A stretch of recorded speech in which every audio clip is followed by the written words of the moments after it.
नमस्कार। मैं GRS news के लिए गिरीश से कर रहा हूँ। आपके सामने एक और नया वीडियो लेके आया हूँ। इस वीडियो में मैं आपको प्रधानमंत्री द्वारा बुलाई गई सर्वदलीय बैठक की कुछ मुख्य बातों की जानकारी दूंगा। ये सर्वदलीय बैठक प्रधानमंत्री ने चीन लद्दाख सीमा पर हुई गलवान घाटी में, जहां की हिंसक झड़प में दोनों देशों के सैनिक वीरगति को प्राप्त हुए थे,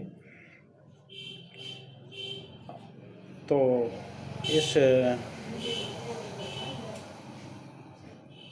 को लेकर प्रधानमंत्री ने एक सर्वदलीय बैठक बुलाई थी। वीडियो कॉन्फ्रेंसिंग के माध्यम से हुई इस बैठक में अधिकांश राजनीतिक दलों के राजनेता उपस्थित थे। इस बैठक में सबसे पहले प्रधानमंत्री ने चीन सीमा पर हुए हिंसक वारदात के विषय में विस्तृत तौर पर राजनीतिक दलों की जानकारी दी एवं सरकार के द्वारा उठाए गए कदमों का जिक्र भी किया। राज्य नेताओं के तरफ से सरकार को लेकर सवाल जवाब भी हुए।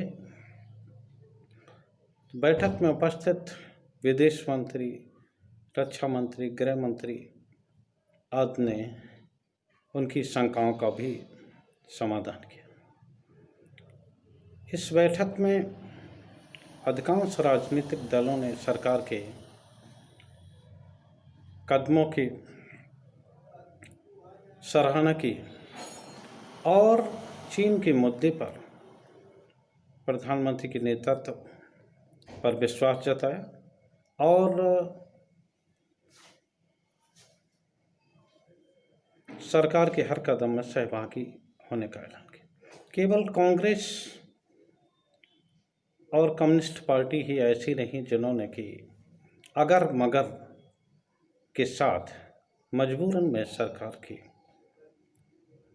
नीतियों के समर्थन करने की बात कही। बैठक के शुरू होते ही प्रधानमंत्री ने जब सब लोगों को जानकारी दी थी, कांग्रेस की ओर से सोनिया गांधी ने वही मुद्दे उठाए जो कि घटना के प्रारंभ 5 मई से लगातार उनके नेता राहुल गांधी या अन्य प्रवक्ता उठाते रहते हैं। वही मुद्दे इसमें भी उठाए जिनका कि विदेश मंत्री ने जवाब भी दिया। विपक्षी दल के होने के नाते निश्चित तौर पर कांग्रेस या अन्य विपक्षी दलों को सरकार की नीतियों की आलोचना करने एवं उनसे सवाल जवाब करने का हक है, लेकिन चीन के इस संवेदनशील मसले पर, जिसमें कि अपने देश के 20 जवान वीरगति को प्राप्त हुए हैं, उस मुद्दे पर सरकार को कटघरे में खड़ा करना और सरकार की आलोचना करना, इस बात की सराहना नहीं की जा सकती।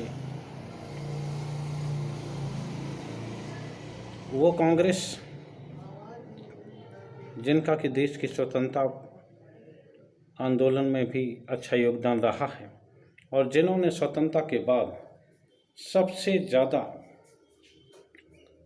सत्ता सुख भी प्राप्त किया है, सबसे ज़्यादा सत्ता में वो रहे हैं, और वो दल अपने राजनीतिक स्वार्थवश किस तरह से संवेदनशील मामले पर राजनीति करते हैं जिसकी की आलोचना ही की जा सकती है। बार बार सरकार को बोलने के लिए बाध्य करना, सभी जानते, कांग्रेस को भी ये जानकारी होगी कि संवेदनशील मामलों पर दोतरफा राजनीति बनाई जाती है। तो एक तो युद्ध के मोर्चे पर होती है और दूसरी राजनयिक रूप से।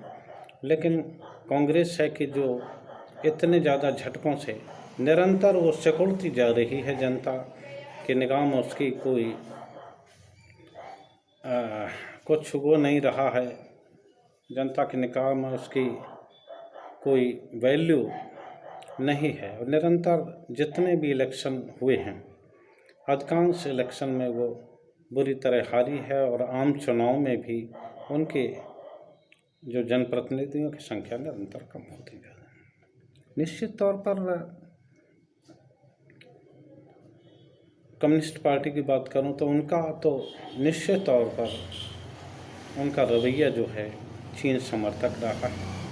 हालांकि उन्होंने स्पष्ट तौर पर तो नहीं कहा, लेकिन उन्होंने ये सलाह ज़रूर दी कि इस मामले पर अमेरिका के पाले में जाने के लिए के संबंध में देश को बचना चाहिए।